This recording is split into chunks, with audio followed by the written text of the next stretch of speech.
来关心政治消息，最近连续爆出中国间谍案，罗总统要求这民进党内党公职去中国、香港甲澳门，就要保庇的3项做法，防止中国渗透。那民进党的新北市议员正特助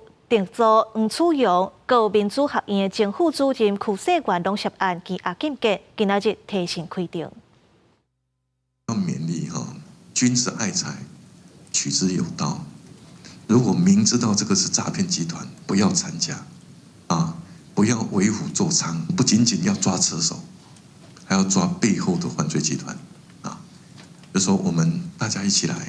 政府责无旁贷。出席打诈论坛，罗总统讲打诈诈骗，不过好亲像呼应最近真侪的强调案，因为民进党内有真侪的党工涉案，身兼党主席的罗总统，昨日提出包括党公职去中港澳需要保庇的3个做法，要伫国安法制还未完备进前，防止中共渗透。总统怎么看共谍案在党要无照卸负政治责任？国安会秘书长吴钊燮伫外交部长任内的幕僚何仁杰，嘛牵涉到强谍案，互人羁押禁见。在野党持续要追究吴钊燮的责任。其实检调查出是民进党新北市议员李有典前特助黄楚阳去予中共政治人员吸收了后，去找民进党民主学院前副主任曲世元。迄个时阵，伊是担任赖副总统机要的吴尚武，也甲何仁杰交付公务机密予中共，4个人拢互人羁押禁见。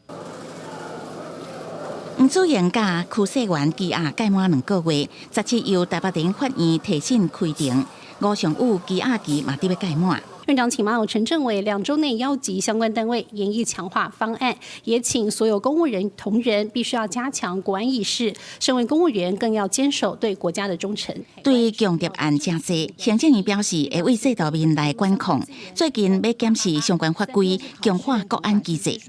公视新闻采访报道。